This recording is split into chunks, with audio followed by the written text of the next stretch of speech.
Well, what have we here? It's Wednesday, July 19th at 7 p.m. Eastern Time. I'm Bob Harris. This is the Football Diehards YouTube channel, and you know what that means. It's time for On the Hot Seat.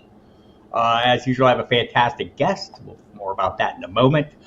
First, FootballDiehards.com is the website. We appreciate you joining the channel here every Wednesday at this time. Also on Saturdays at noon Eastern Time for the Ask Me Anything sessions. Always have a good time there. Hit the subscribe button, the notification bell, all the YouTube-y things. Hit the like button, please. I'll hit the dislike button now, so if anyone is shy, go ahead. We're fine. Hello, Dame. Hello, Andrea. Hello, Golf Boy. Hello, Brian Larkin. Yes, the fix on that is on the website, so check it out. Go to the website. Use the promo code DIEHARDS to get 15% off anything you want to purchase there, including our premium content on the site. Have the magazines shipped directly to your house. That's very convenient. We got the updated magazine as well, the updated pro forecast. So plenty to like there and plenty to like here. A lot going on, man. The training camps are opening around the league. As always, put your questions, comments, suggestions, whatever other shenanigans you have in the chat. We'll work our way through all that. And by we, I mean me and my great guest today. You know him from Fantasy Points, the 2 Point Stance podcast, fantasy writer at FCF Fantasy Sports, the Hustle podcast, which is where I know the best. Brian Drake joins me now. Brian, how are you? I'm ready to kick off, 14 hours of live football or whatever here. I feel like I'm on NFL Red Zone, Bob. I'm happy to be here. I love this look you guys have here on the Football Diehards. And it's tremendous. I'm a guy that loves the aesthetics and the kind of minutia of fantasy football and content creation. So when I saw this setup, I go, you guys are doing it right. It's not the two guys Zoom box look. This is tremendous. I think your viewers love it, and I love it as a guest. Credit to Emil Kadlik on all that. He's behind the scenes pulling all the knobs and levers like in the Wizard of Oz. You kids might be too young to remember that show, but it was great. They killed a witch. It was awesome. Good evening, Mr. Scampers. Mike Brillhart. Hi. Nice to meet you guys. Nice to meet you here from Akron, Ohio. Dave Overboard, of course. Andrea. John Bonneville. It has been a while, John, so looking forward to some of your cogent commentary in the chat. A lot going on. I mentioned Drake, at the top of the thing, we got a little news. People are showing up for training camps. Teams are reporting, of course, as you would expect, and mostly rookies. But we have Breece Hall opening camp on the PUP list. Isaiah Pacheco, maybe or maybe not. We'll find out about that. He had a couple offseason surgeries. Seems like no concerns there. But a handful of players, as always, don't panic, people. It's still July. Everyone who is on the PUP list now is basically the active PUP. They can come off at any time and join the festivities. We don't know if they will. How do you feel about Breece Hall? I know there's a lot of us out there that kind of have this number in our mind, Brian. By the way, you should be following Brian on Twitter at Drake Fantasy if you aren't already. I do, and I recommend it highly. But we get these guys. A lot of consternation about Javonte Williams, who seems to be on a better trajectory than maybe we expected earlier this offseason, but we maybe learned some lessons as well from guys like J.K. Dobbins. Where are you at on Breece Hall at the current price, which is relatively high, considering the circumstances, right? Yeah, I'm looking at his underdog ADP right now, and the latest that I have, they have him going about number 30 off the board, which, It could be a steal, Bob. If he's healthy and he's in this offense where he doesn't have to be the guy. I think when you were looking at the Mike Whites and, the disaster, Zach Wilson that they had there, he needed to be the focal point. And boy, we saw glimpses. And we were like, wow, this kid is going to be something special. With Aaron Rodgers, with Garrett Wilson, with the 8,000 friends of Aaron Rodgers they brought over to catch passes from him, I don't think they need him, at least early on, to carry that load. So maybe they can ease him in a little bit. You still have Michael Carter there, who everybody in America seems to have forgotten about. He seems to be a nice little player. Izzy Abanikanda, they drafted this year behind him. So I do like Breece Hall. I'm no doctor. There's a lot of guys on Twitter you can find for that. They always say, it was a clean ACL. I don't know what that means. I've never broken a bone in my life. But if we can get a Breece Hall to return at, 90% of what he was last year, getting him in the early third round, that seems like a steal to me. I'm kind of in on that. What about you? I am I think it's a little pricey for me now. There are plenty of players in that price range that I'm happy about, but I'm not against it, right? I mean, I think there's a point where, and so I will just stipulate this to the people in the chat. By the way, I'm in a lot of drafts, right? And I think many of you are. I know I see many of you in many of my drafts. So I'm sure you are. I know Drake is. So we have that luxury of kind of diversifying, right? We can go and have some shares of Breece Hall, and we have plenty of shares without Breece Hall. So I think if you're in a single draft, we'll have more information going forward. I'm probably dialing back a little bit in single drafts. I feel like I'm learning the lessons of J.K. Dobbins, who, he came back and his was supposedly, what was his, late August last year. Gus Edwards was like the first week of September. They both had different timetables. Dobbins needed a second procedure. I think the guys who come back that first year and really dominate, it's a pretty small list, says Adrian Peterson. Don't forget Terry Allen. Yeah. Take it back a while before that. But so I mean, like, I'm not against it, but I think you need to insure yourself a little bit. And so I've said this. What do you think about this, Brian? Grab a guy like maybe a Rashad Penny or someone you think is going to be solid to at least open the early portion of the season and figure things out a little bit. Or even Michael Carter, or if you want to be kind of feisty, Abanaconda, as you mentioned.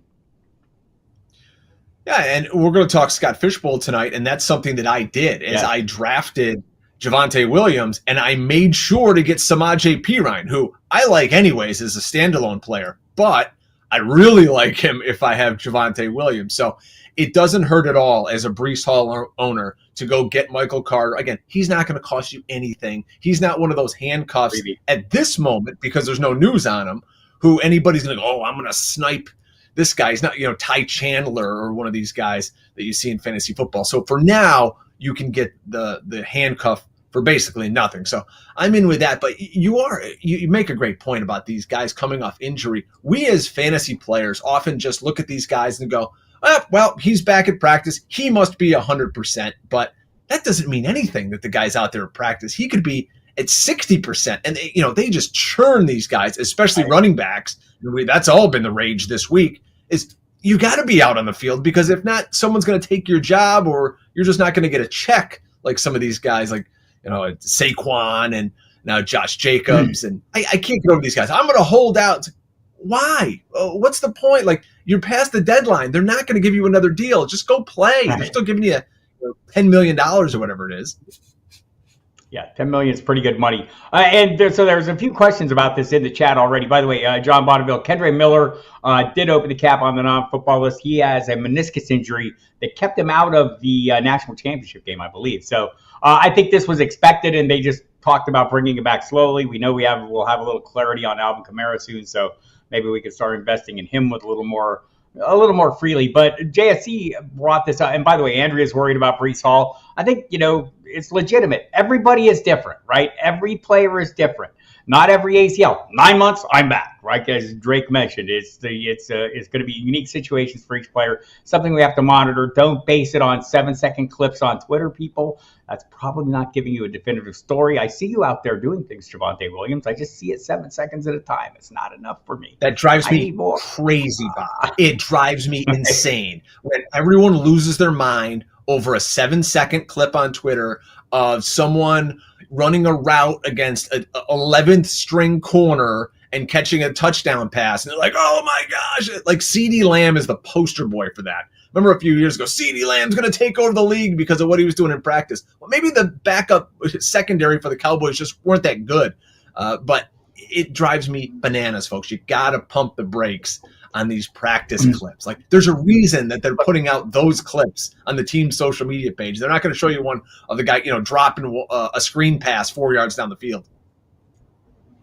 Right. And this is the world we live in right now, where we have these instant reactions or instant overreactions for the most part. So don't be the overreactor, people. If I give you any advice, and I know I sound like the old guy in the room. Relax, calm down, slow your roll. Nothing, everything is it's a continuum of data we're working with here, people. You want to know the most you can at any given moment. That doesn't mean you get to know everything. You know what you know at this time, but keep plugging in the bits of data. And so every one of those 7-second clips start adding them together. And maybe at some point you have something a little more definitive, along with the comments, along with the reporting from the field, along with what everyone's saying. So all these things work out well. JSC says, it sure seems like the running back market is rough right now. Saquon Barkley and, as you mentioned, Josh Jacobs, both on the tag, saying they're going to hold out. Saquon Barkley with some pretty strident language today about, like, hey, maybe I'll show him what it's like without me. I don't think he will. I mean, it's like, Le'Veon Bell opened up the possibility that could happen. According to comments this past week, Le'Veon Bell wishes he hadn't done that because they can never get this money back, Brian. So I think you're right. They are going to play.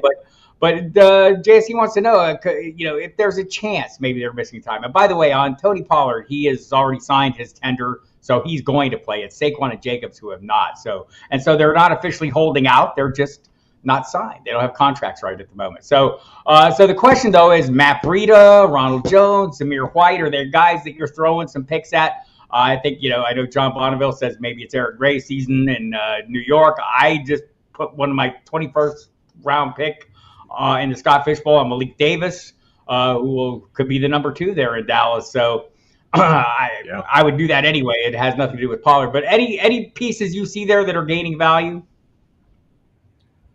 Well, when we talk about guys like Saquon and Josh Jacobs, what you worry about is when they do report to camp, say they hold out for as long as possible, and they say, I'm going to come back right before training camp ends, and I'll report, and I'll be ready to go week 1. Now I'm petrified as a fantasy owner about soft tissue injuries. Oh, here we go with a hamstring. Maybe they're not in the best shape. And we see that time and time again. So I would love to get my hands on some of those guys that are backing them up. I mean, in New York, I don't know how talented, a Gary Brightwell might be, or like I said, Eric Gray. Right. Somebody I do like down in Jacksonville is getting talked up is this Tank Bigsby kid. Looks like he's a big guy that can win at the goal line. He can catch the ball a little bit out of the backfield. We know Travis Etienne didn't catch more than 3 passes in any game all of last season. He's not really the most adept pass catcher, and he struggled at the goal line. So if they can find someone maybe to fill that role, wow. I mean, Travis Etienne goes from a guy who we thought was so explosive as his 3-down back to, coming off the field maybe on some passing downs, not having goal line work. In fantasy football, you don't want the guy that's playing between the 20s. That's not going to win you your league. That's nice, but, hey, congratulations on your 60 yards and 6 points in a PPR league because they didn't do anything else. So Tank Bigsby, to answer your question, is one of those guys I want to put a chip on late. Allow me to add some actionable intelligence to this, as we had Mike DiRocco from ESPN on the program, Football Diehards. It's on 4 days a week now, people. 10 to midnight, Monday, Thursday, and Friday. Saturdays, 5 to 7. Tune in. It's a great show. We have Mike DiRocco on. Dempsey also there every day. He's been putting chips on Bigsby all along. DiRocco thinks we should look back to last year, what we saw early with James Robinson getting entire series, that maybe Tank Bigsby gets 2, 3, 4 series over the course of a game, maybe a series, to spell ETN. So that's something worth watching, and I do agree, and John Bonneville agrees well. So that is something we're having. By the way, Golf Boy is asking a question in the chat, and I don't want to answer it now because my 22nd pick is coming in the Scott FishBowl. He's asking about Cole Turner. Any reason to stop drafting Cole Turner in the last round of his FFPC drafts? No, there's no reason. The only reason I'm not going to take him in the last round of my Scott FishBowl is because I already have 5 tight ends, and I still might take him. We'll get to some Scott Fish talk here in a moment. Somewhere, Wayne Gallman lurking in the shadows, demanding I draft him, says Mr. Scampers. And by the way, Mr. Scampers, it was nice seeing your alter ego at the Scott Fish Bowl in LA. The photos were delightful. If Dalvin Cook signs with the Patriots, Brian, look, go ahead. I gotta say, because I love these live shows where the fans can call in. I'm an old radio nerd, so I talk about calling in, but the fans can send you messages. This Mr. Scampers fellow, I've been on several shows, and Mr. Scampers is in the chat room. This guy must be the most informed fantasy football player in America. I always see him asking great questions, hopping into chat rooms. So shout out to you, Mr. Scampers, and the other folks who are here in the chat room. I appreciate you hanging out. Dame Overboard, I see everywhere. Our friend Andrea, we see everywhere. There's a number of number of folks that we see in a number of places. I am one of those people you will see in a number of places. I consume a lot of content. It's fun to listen to my friends out there having a good time. So love doing that. John Bonneville suggesting Breece Hall, one of the most fun players to watch. Can't wait to draft him high. Might not go high. The Giants are allowed to add money to the one-year deal for Saquon. They just can't do a long-term deal, Golf Boy. So there's that. John Bonneville saw the report Saquon turned down $13 million a year, 26 guaranteed. Basically, the bottom line for these multi-year deals for tag players is 1 year, it's slightly above the tag. Year 2, slightly above the tag plus 20%. I think it's 120% of the previous year's tag. So apparently they couldn't get there at all. So let's hit on DeAndre Hopkins real quick. I mean, how enthusiastic? Are we maybe thinking? Maybe I'm thinking, Drake. This is maybe a Bob Harris issue. I feel like this offense is so Derrick Henry centric, but they do have Ryan Tannehill can be serviceable, right? He hasn't had great targets, but you go back a few years when he had both Brown and Corey Davis, AJ Brown and Corey Davis, had a pretty good passing season. I think they do pass a little bit more. Do you think DeAndre Hopkins could lift that passing attack up enough to move him? I mean, I think I have him locked in as a wide receiver 2. I have Burks still, dropped down to maybe wide receiver 4, the high end of that. Do you think we could gain a little ground there with this passing attack?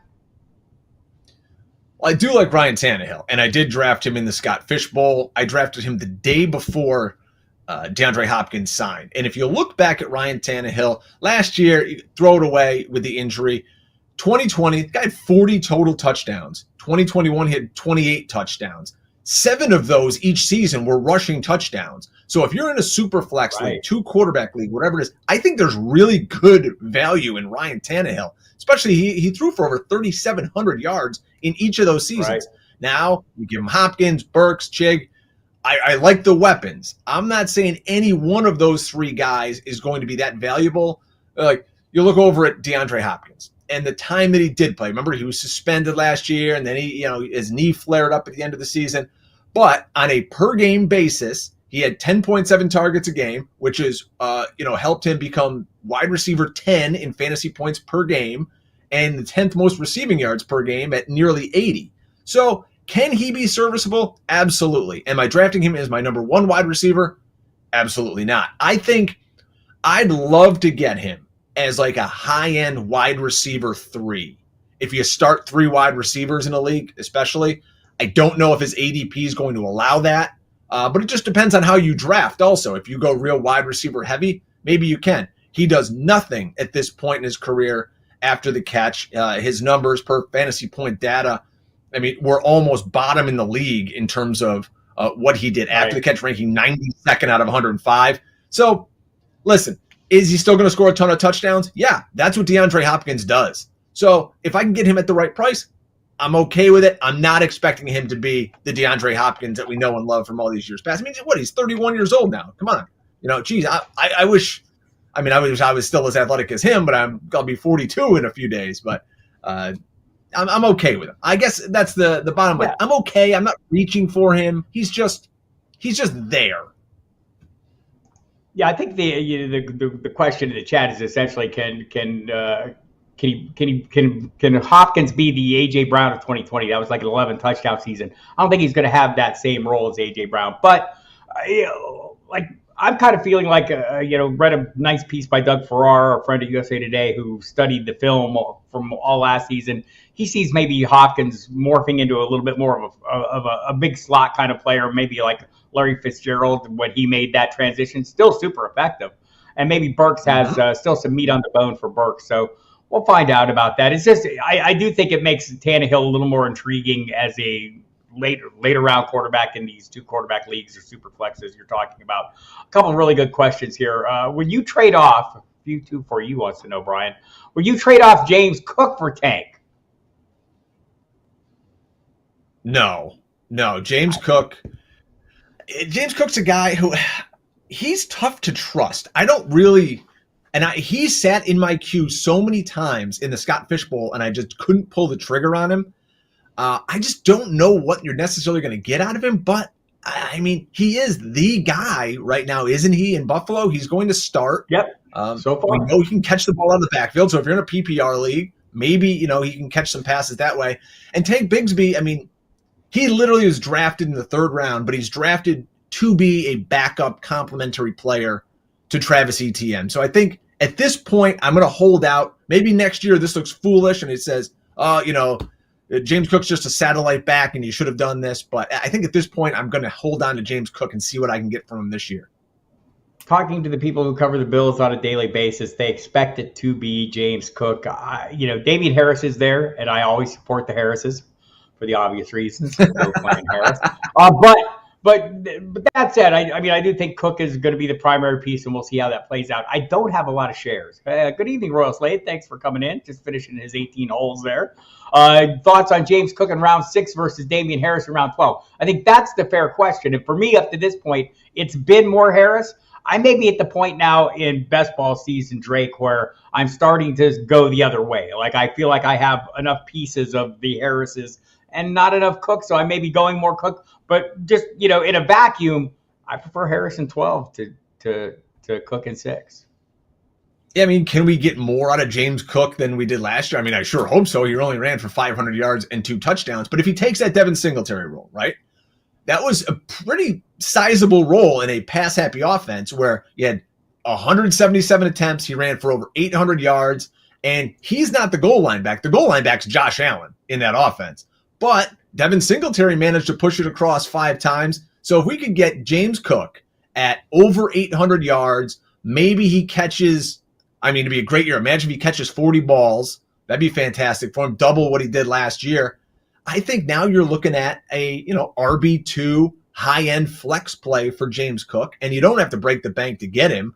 So I think he's one of those guys that I think savvy players are going to be kind of getting and saying, if I can get him at the right price and you can get him in that slot, maybe be your RB2, 3, that's really where you want him. I know probably some of these 0 RB guys are like, oh, I'll just wait and I'll get James Cook and maybe he can be my starting running back late. I don't really want to put that much James Cook on my plate at this point. Right. And I think that for me, it's like I'm thinking Cook is about a 200-touch guy. Harris is maybe a 150-touch guy. And so, you can kind of calculate that out. That being, 12, round 12 is pretty good price to me. So I may be doing a little more of that. And maybe with the goal line roll, we've heard everyone, we hear it every year. The Bills don't want Josh Allen to run as much, and there's Josh Allen running as much. But we did hear something different this year from Josh Allen. In that he says he wants to try to run less. We'll see how that plays out. I think it's hard not to use that weapon when you have it once the circumstances arise. You've mentioned the Scott FishBowl. Let's take a look at that. Let's take a look at your Scott FishBowl draft so far. You're in the Miller Light division. You're drafting online, right? So I am kind of slowed down a little bit. So talk a little bit about your build and how you got there and kind of what the determining factors were as you headed that direction. So I've done pretty well in the Scott FishBowl over the last 2 years. I won my division 2 years in a row. Last year I was in the top 10-ish for most of the year.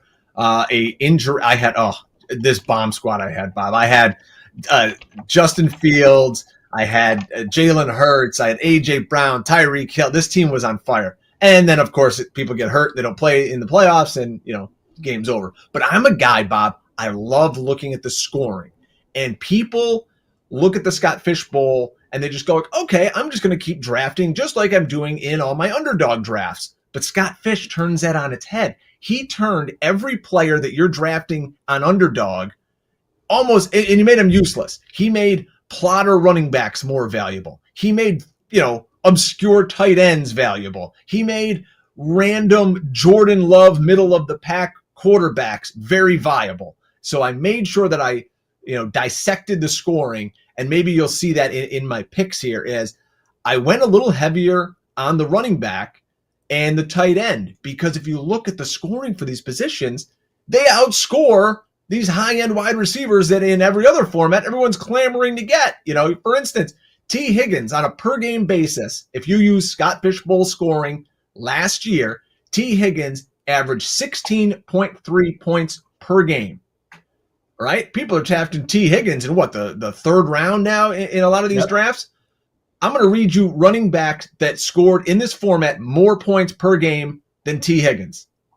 J.K. Dobbins, Antonio Gibson, Raheem Mostert, Tyler Algier, Devin Singletary, David Montgomery, Cordarrelle Patterson, Brian Robinson. The list goes on and on. So you see the point here, folks, where these kind of plotting running backs and just getting the scoring, the points per carry, points per first down, that goes a long way. And that's why I wanted to get my hands on guys like Nick Chubb, who I'm high on this year. I'm high on the Browns as a collective unit.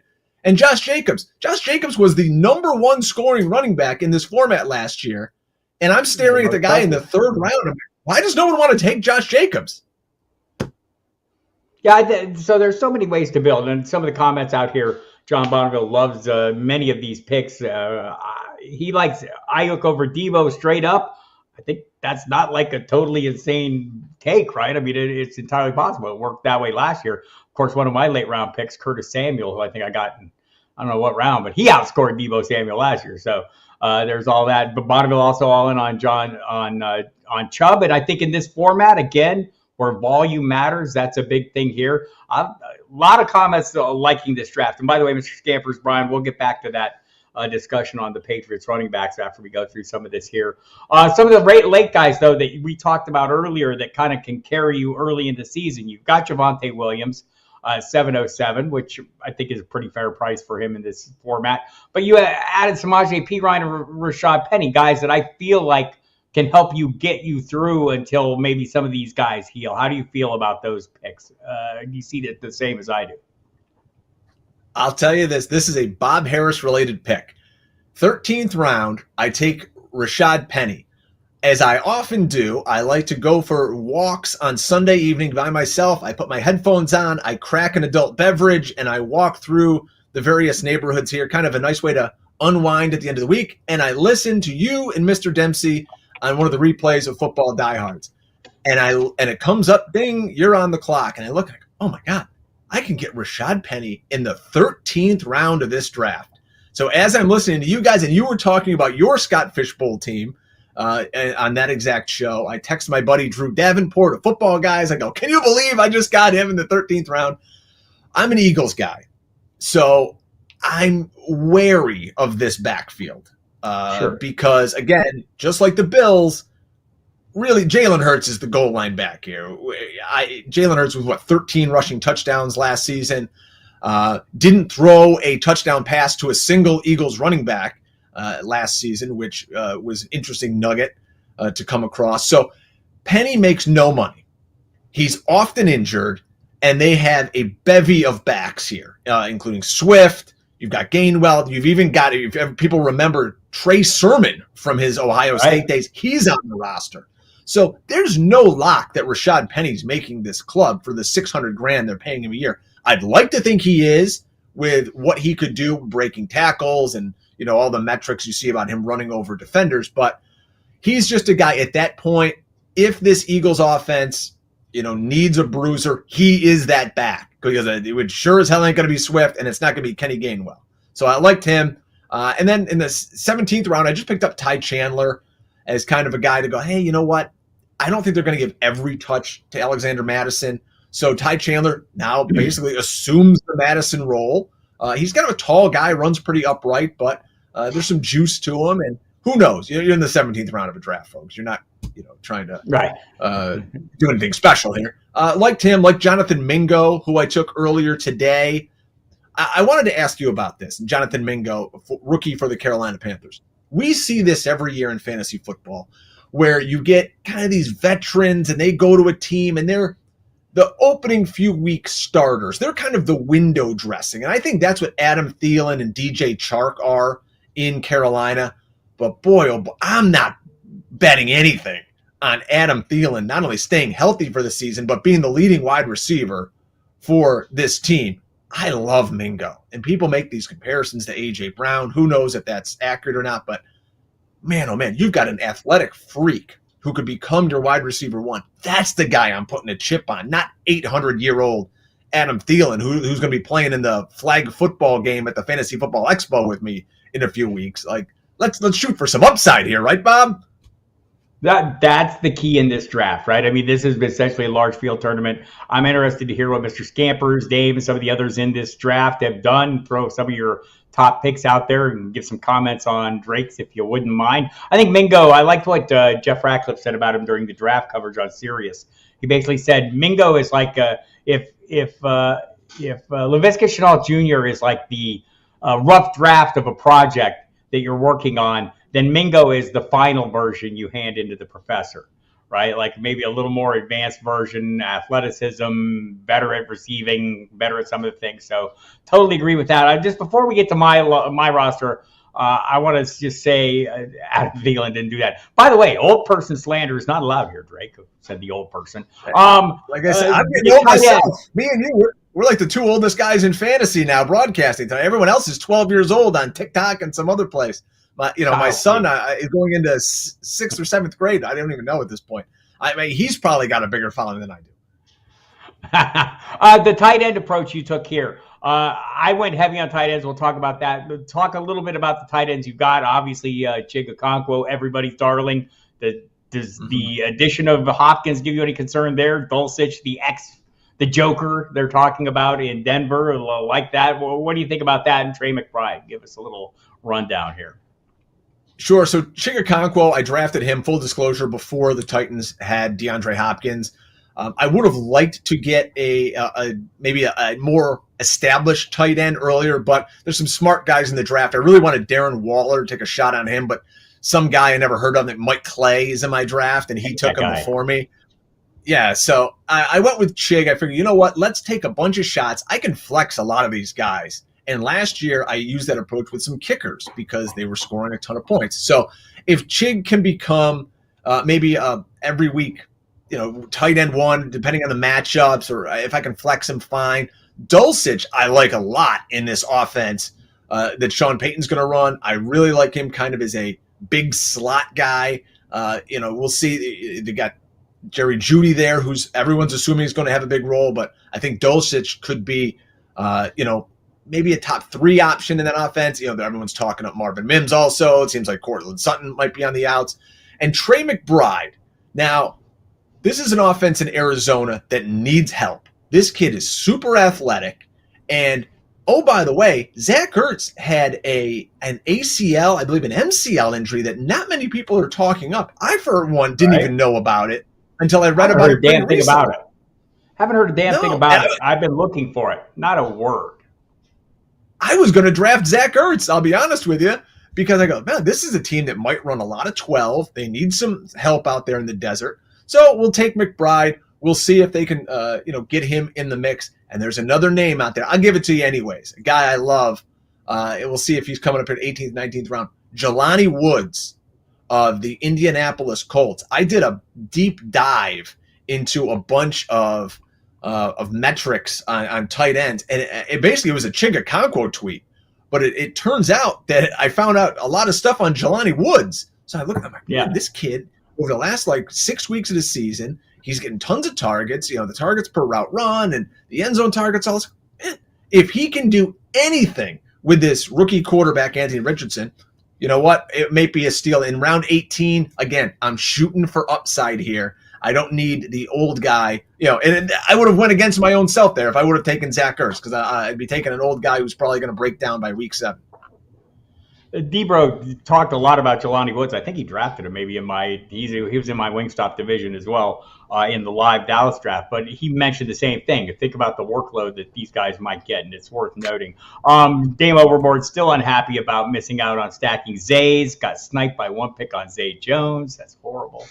I think I've seen you do this in drafts, Dame. Mr. Scampers, Thielen, then Mingo went just almost back-to-back in his division. Would have loved Mingo falling to me. Jelani Woods, super athletic. Colts were rotating 3 tight ends last year. I think that's the thing. If they ease up on the rotation, or we'll see. I mean, with Shane Steichen in there running the offense, if they narrow that rotation down to 2, would be very nice. And I think Derek thinks that's going to be the case. If you missed the Derek Brown last week, go into the YouTube channel and look that video up, or go to my Twitter feed. It's there. Let's bring up my draft here. And by the way, we're talking to Brian Drake. You all know him and love him. If you don't know him, you should go follow him on Twitter at Drake Fantasy.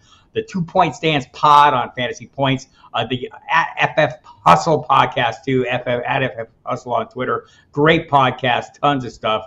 And Drake also a host on SiriusXM Fantasy Sports Radio as well.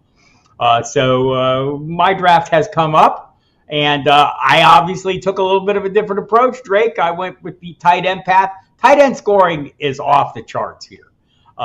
You can like get a 10-yard first down catch that's going to be worth almost as much as a touchdown. So I didn't go heavy. You can start many of them. So I started out with Andrews, Trevor Lawrence, Tua, Dallas Goedert, added Calvin Ridley, playing this a lot like, a DFS tournament, doing some stacking. Madison and Connor didn't hit my running backs till there. Think they'll get some really good, volume, and volume matters in this one. Tyler Lockett, one of the most overlooked commodities. We had a question earlier in the chat. Who are the overlooked players? Tyler Lockett is an overlooked player, people. I know Jackson Smith and Jigba is the sexy pick, and he's going ahead of Tyler Lockett and underdog right now. It's crazy. Evan Ingram also got the new deal. That's crazy to me. Crazy to me, Bob. Everyone keeps doing it. It's madness. Stop doing it, people. This is a team that wants to run the football. And, I had a whole conversation about this the other day. So there's a lot of outs here for Seattle. I don't mean to monopolize your time, but I got to get this off my chest with Seattle. So we can go a lot of different directions here. So you say, okay, well, hey, they drafted JSN in the first round. Well, then in the second round, they drafted another running back after they just took a running back in the second round last year in Kenneth Walker. So now people go, oh, well, Kenneth Walker, do I want to draft him? Well, one of the two things is going to happen. What if they do throw more? So now you're taking a little away from Kenneth Walker. Or what if they give Charbonnet more carries? None of the things that are going to happen in Seattle seem to add up to be good for Kenneth Walker. So he's a guy that I'm kind of shying away from. But looking at your draft, Bob, there's a million guys I had in my queue here who I loved. I'm seeing Gieseke, even Michael Thomas, Higbee, Lockett, James Conner. I could talk about him for days. Dallas Goedert, I love him in Philadelphia. I love a lot of these guys, but they just got sniped ahead of me. So I'm on board with a lot of these picks. By the way, Tyler Lockett, at least 8 touchdowns in each of the last 5 seasons. That includes 2 10-touchdown seasons and a 9-touchdown season. So he's been lighting it up. And I think, in this kind of format, this is a swing big. You have to differentiate a little bit to a degree. And I try to do that with going tight end heavier. We'll see how it plays out for me. I do think Gieseke might be, one of these league winners. Like, you're looking for tight ends, basically, for me. And see what you think about this, Drake. I did the Howard Bender's Independence Day Invitational, which is a tight end heavy. It's not premium, but it's heavy. You have to start a number of them. And I went for tight ends I think have wide receiver 1 potential. That list includes Mark Andrews. That list includes Darren Waller. That list includes Mike Gieseke, right? Like, as a late round guy. Who else is in New England? What else is going to happen there? Maybe Royal Slade can chime in on this one as well. Heard some really glowing reports from the offseason. I know Giuseke's great every offseason, people. But maybe he can carry it over into a real season. What do you think, Drake? Well, you've got to look at this Patriots team. You've got a real play caller finally in there with Bill O'Brien. Out is Matt Patricia. I mean, what a joke that was last year. Give me a break. Horrible. So here's a team with real question marks on the outside. You've got Juju, who, let's be honest, was kind of a part-time player last year for Kansas City. I'm not counting on him to be healthy all these weeks.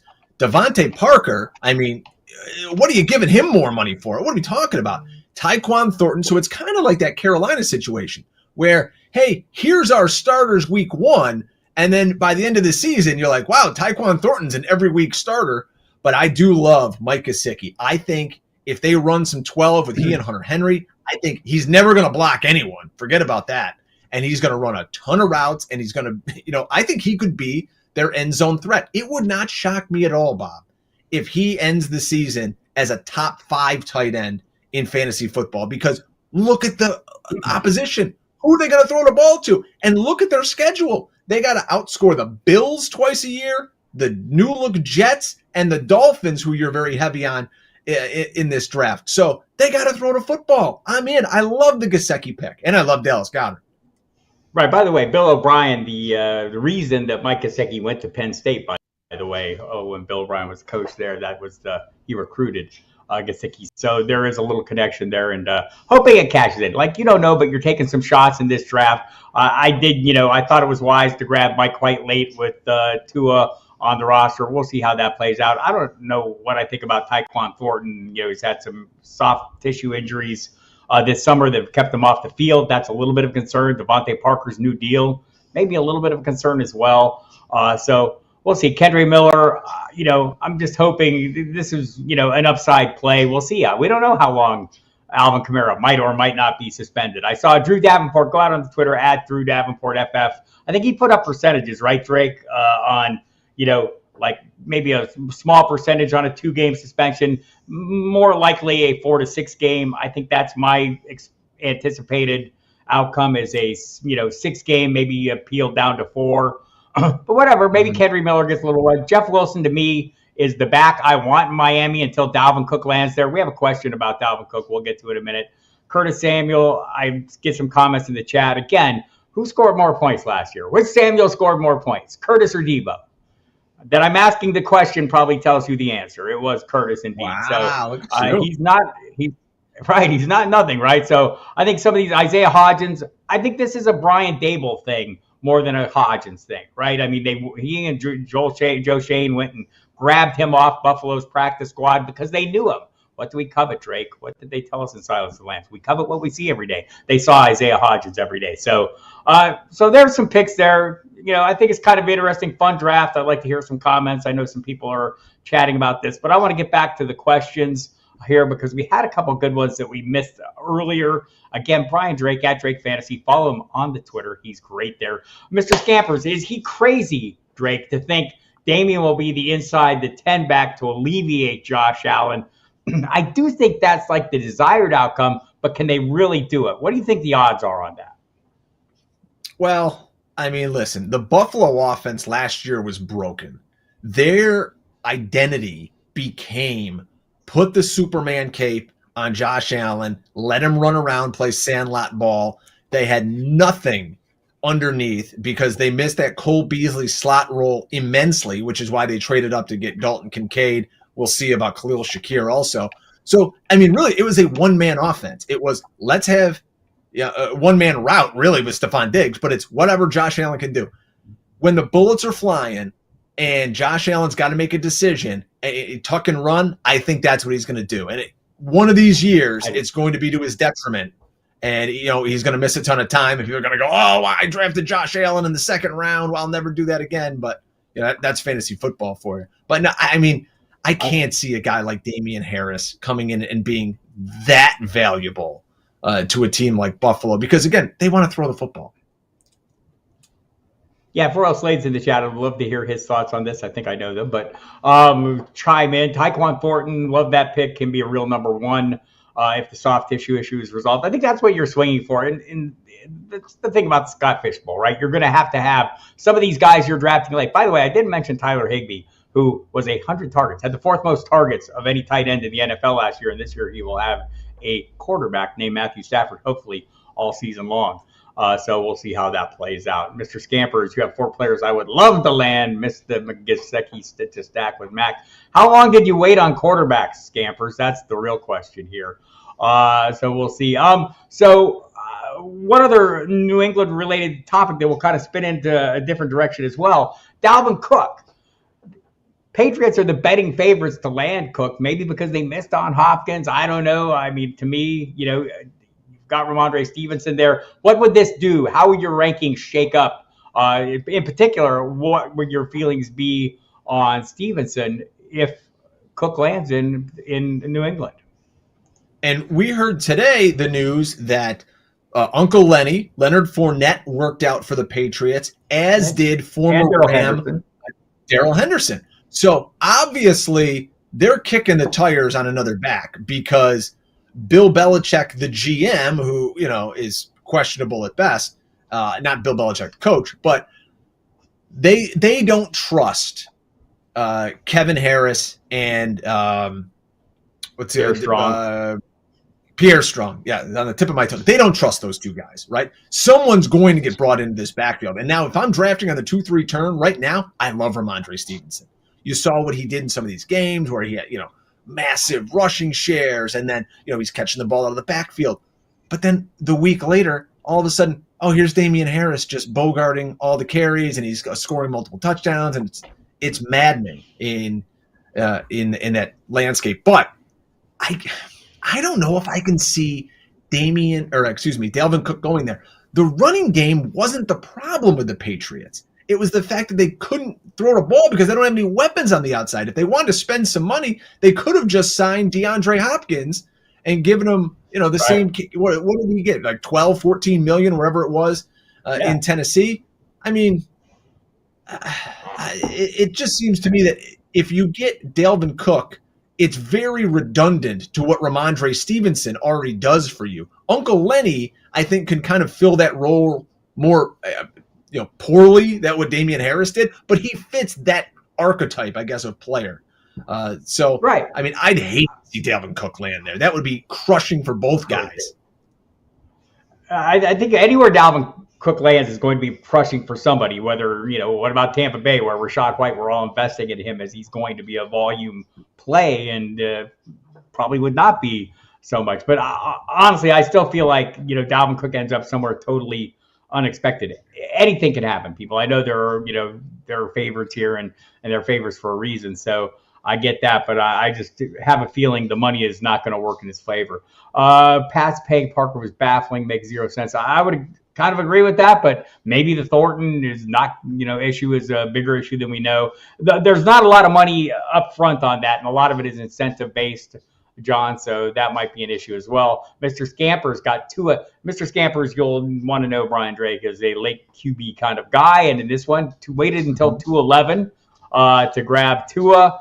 Got Mac Jones at 11:11, Taysom Hill at 12:02. Was aiming for Kyler at 9.10, so missed out on that one. And I think, let's talk about Arizona for just a second. Let's get there. Okay. So I'm concerned this team is like legitimately tanking and that we're not sure that Kyler Murray is going to be the quarterback next year. They may have other plans. Apparently, Arizona does not mind drafting quarterbacks early and then moving on from them quickly if it's not working out.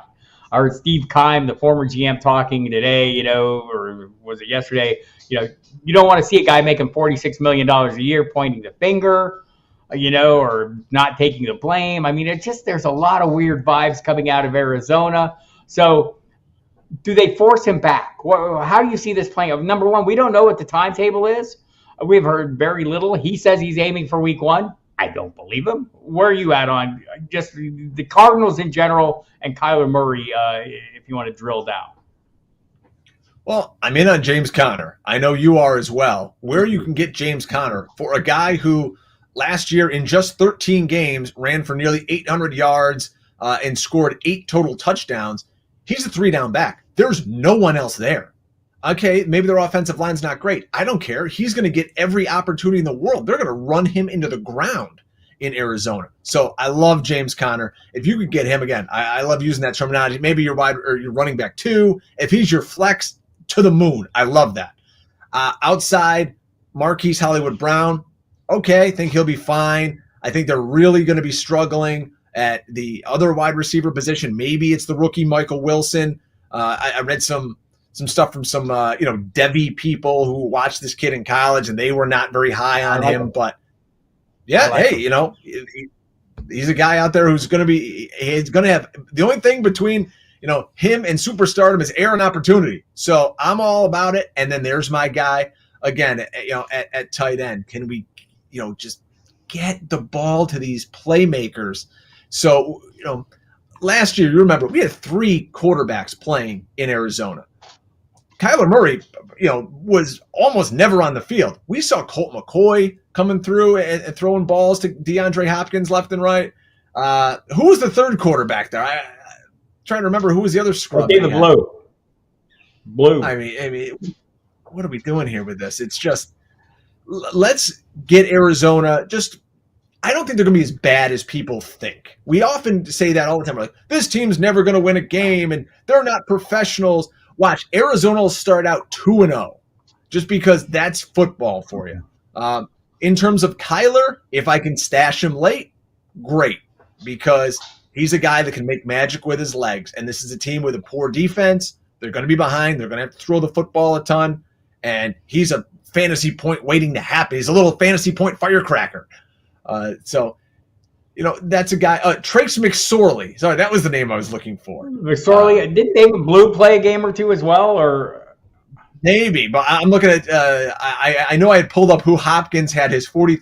He had all his targets. He saw 43 from Colt McCoy, 38 from Kyler, and 15 from Trace McSorley, who I still say is a country singer. You can't accuse me otherwise. But I mean, all the pieces in Arizona are pretty affordable. So if you want to get your hands on a Cardinal, you probably can at any point in the draft.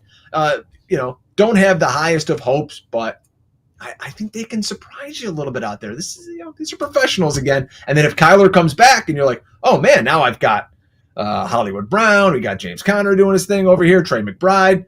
So, I'm cautiously optimistic about a horrible football team. I don't know if that's a good situation to be in. Yeah.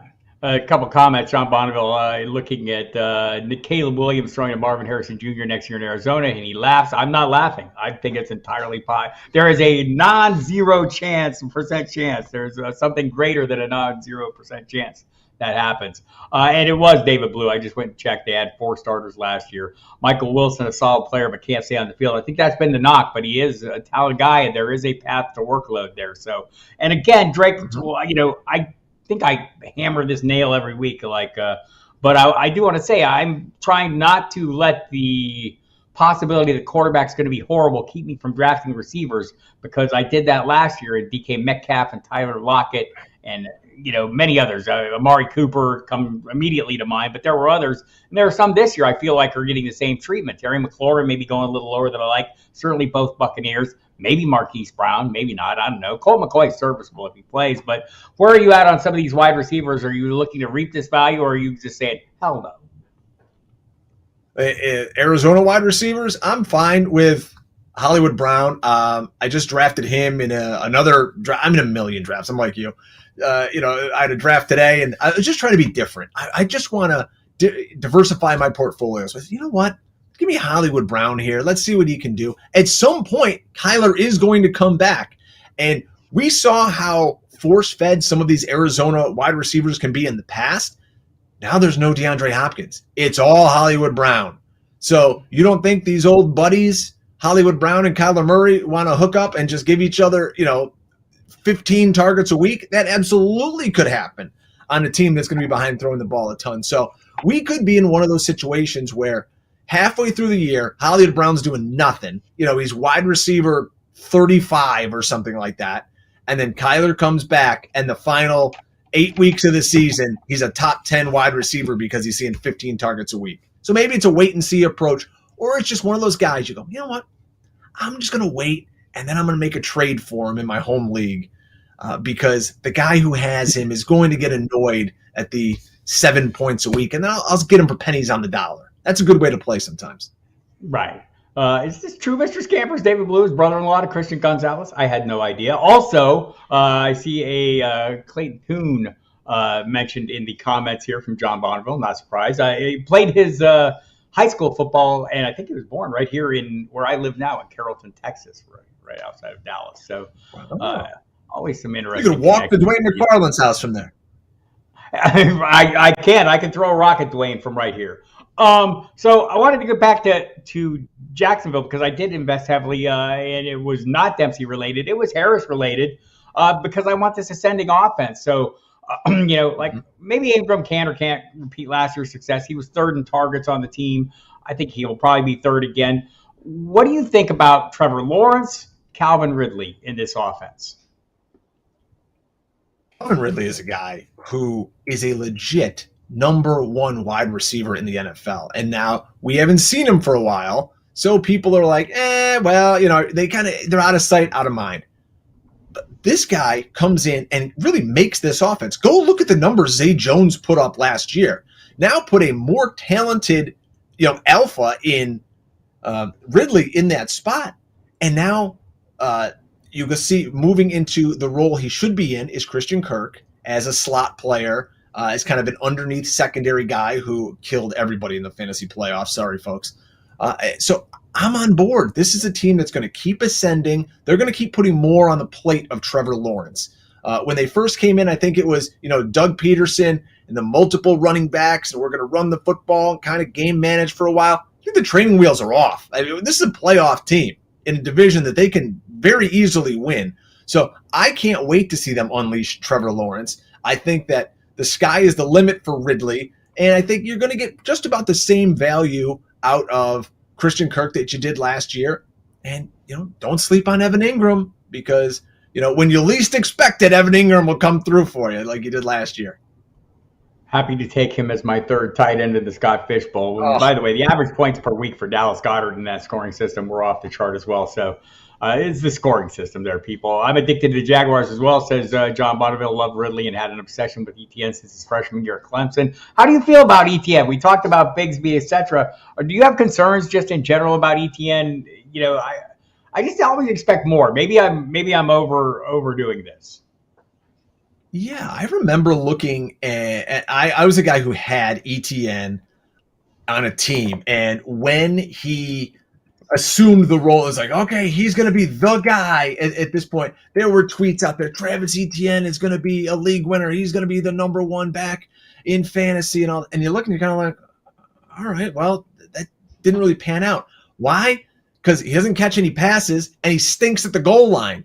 So, I mean, they gave him all the opportunity in the world. You look from week 13 on, his rushing attempts, 13, 17, 19, 22. Only one of those weeks did he go over 100 yards, and he didn't score a rushing touchdown in any of those weeks. So he's allergic to the end zone, Bob. That seems to be the guy's problem. Only 5 rushing touchdowns last year. That's got to improve if you're the lead back on a playoff offense. 5 touchdowns just isn't going to get it, especially where you have to draft him in fantasy. You need 10 out of this guy. Yeah, John Bonneville agrees. Interesting question here from Dave Overboard. Of the not expected to start QBs, who would you take a flyer on for the Scott FishBowl?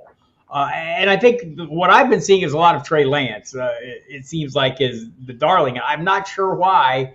I don't know if Gardner Minshew shouldn't be in this conversation. Who do you like of the guys that are not expected to be full-time starters? Minshew obviously is a name that comes to mind. He could start a few weeks. How about this name for you? Marcus Mariota. If you're watching the quarterback show, you're seeing that. You're trying to win a lottery here in the Scott FishBowl or even Best Ball Mania. It applies there too. With your last pick, why don't you take Marcus Mariota? Because it's like we talked about Josh Allen. At some point, there's going to be an injury to one of these quarterbacks, right? Let's say Jalen Hurts goes down in week 5. The Eagles now can run the exact same offense. They had to change things when Gardner Minshew came in. They can still run a ton of RPO with Mariota, and now you're going to see him really pound the ball. You want to see pennies go through the roof. It'd be in that situation. But I think you could see Marcus Mariota really running the football, and they'd scheme open a ton of easy throws for him. I'm not saying he's going to throw for 300 yards a week, but he's damn sure going to run for 80 and probably get a rushing touchdown. So that's just a guy super late I'd kind of file away. What about Sam Darnold? I don't know if we just mentioned him or not, but we don't know what Brock Purdy's elbow is, and you've got Trey Lance, who, let's be honest, kind of stinks from what we've seen thus far. I wouldn't be shocked if they traded the guys. Maybe Sam Darnold's a guy you put a chip on late. Yeah, I think, Mike White mentioned in the chat that's who I drafted, but mostly because I had Tua. I think he's a great, probably a wise choice given the history, and I'm hoping for the best for Tua, but we'll see. But yeah, I think all those guys are kind of legit. It seems like, I see Trey Lance getting drafted a lot earlier than I expect. And I'm wondering what people are seeing there. Are they expecting Brock Purdy not to be ready? John Bonneville, Jarrett Stidham would be his pick behind Russell Wilson. We'll see about, I think Sean Payton, I don't know if he'll be quick with the hook, but certainly quicker than the last year they would have been with the hook. So very interesting there. We're about out of time, Brian. I really appreciate it. What do you got going on? What do people need to look for coming up here from you? Or just in general, again, follow him on Twitter at DrakeFantasyGo. Yeah, so you can find me over at fantasypoints.com, the YouTube channel, youtube.com/fantasypoints. I do a show called The 2 Point Stance with Joe Dolan, and I do a show every other week with the guru, John Hansen, called Ask Guru Anything. That's a lot of fun. a little more writing here and there, and you'll see me and Drew Davenport tweeting drunk photos from the Fantasy Football Expo. We'll be bellied up to the bar, and I will see you out there, right, Mr. Harris? You not will see bar, me out there. I hope we see you. Not at the bar, but I'll be at the bar, just not drinking. I'll be hailing Ubers for all of you, hopefully, and having a good time. We'll all have a good time at the Expo. Hope to see everyone in the chat there. Hope to see everyone here Saturday, noon Eastern time. I will be back. Listen to us on the radio tomorrow night, Thursday, 10 p.m. Eastern time. We'll have Tara Roberts on the show for that one. I think we'll have Curtis Patrick on later in the week from RotoViz. Great guest. So check us out, 5 to 7 on Saturday, 10 to midnight on Monday, Thursday, and Friday. I'll learn it, people. And go to FootballDiehards.com. Order stuff. Use the promo code DieHards. Get 15% off.